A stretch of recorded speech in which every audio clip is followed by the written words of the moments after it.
I'm pleased to say I'm joined now by Pennsylvania's Democratic Governor Josh Shapiro. Governor, it's good to see you, and thanks so much for joining Bloomberg. We want to talk to you today about energy consumption because you're at the first ever gathering of all the states that are served by the single largest U.S. power grid operator, PJM. And PJM is sort of becoming a bellwether for the rest of the country. Nationwide, residential electricity prices are up 10% on the year. What concrete steps can be taken today, Governor, to alleviate the costs for the more than 67 million Americans that are served by this power grid?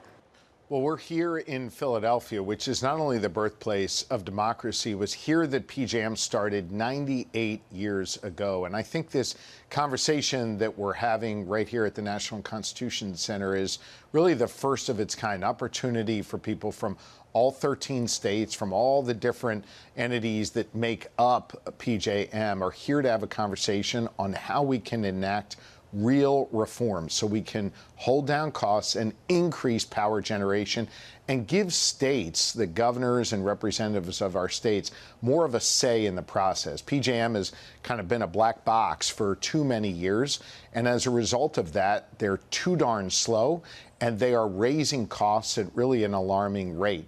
And so I think what you're going to hear from all the different states today, by the way, led by Democrats and Republicans, is a desire to see real reform at PJM. I just kicked off the conference here, and I think folks are ready for a good and honest and spirited discussion about how we fix PJM going forward.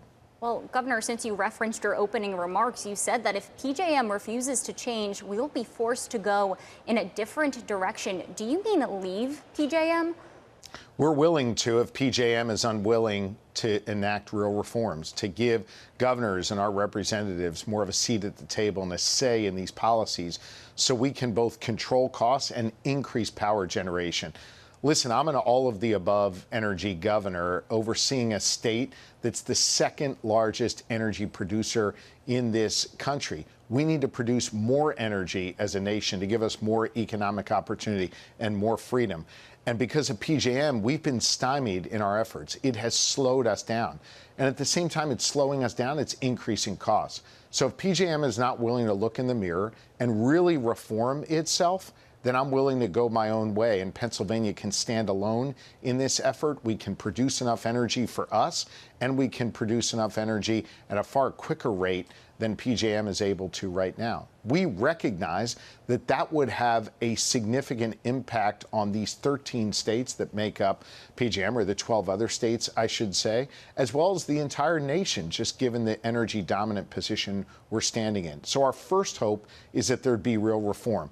But mark my words, if they're unwilling to do real reform, we're willing to go it alone. Well, when would you make that decision? Do you have a timeline or a deadline that you're giving PJM to respond to the changes that you want to see? Well, look, I've already sued PJM successfully when they tried to jack up rates on Pennsylvania consumers and other consumers in the PJM grid area. We won that suit, and we were able to save consumers nearly $20 billion in added costs.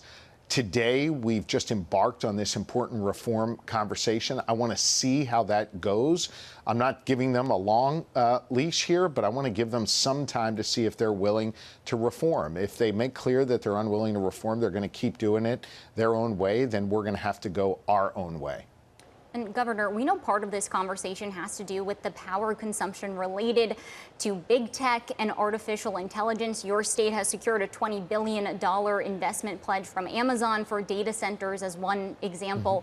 How much pain do you think U.S. consumers are going to be willing to bear here when it comes to the need to invest in this critical technology? Well, we have the capacity to be able to do both here in Pennsylvania at affordable rates. You know, we can walk and chew gum here in our Commonwealth. We can allow a consumer in their home to be able to flip the switch on and not see added costs when the lights go on in their home, and to know that the lights are going to go on the hottest days of summer and the coldest days of winter. At the same time, we can be open for business, and land is, as you noted, an initial $20 billion investment from AWS to build out data centers. We've got other major economic development announcements that are on the way, and I think energy is a critically important component to any of these big energy deals. What we're doing here in Pennsylvania is turning on energy sources like we did at the old 3 Mile Island. We're converting old coal-fired power plants into natural gas-run power plants, which are both cleaner and are now able to produce new energy onto the grid. The problem is we're moving quickly in Pennsylvania, but PJM too oftentimes is slowing us up. I no longer want to be constrained by PJM moving not at the speed of business, but too darn slow. If they can't move quickly, if they can't reform themselves, we're going to figure out how to do this on our own. Economic development in the Commonwealth of Pennsylvania is directly tied to energy generation, which is also directly tied to keeping consumer costs down. We need to do all of it. We need to do it quickly. And Governor, big tech companies say that they want to pay their fair share when it comes to this. What would that look like in practice?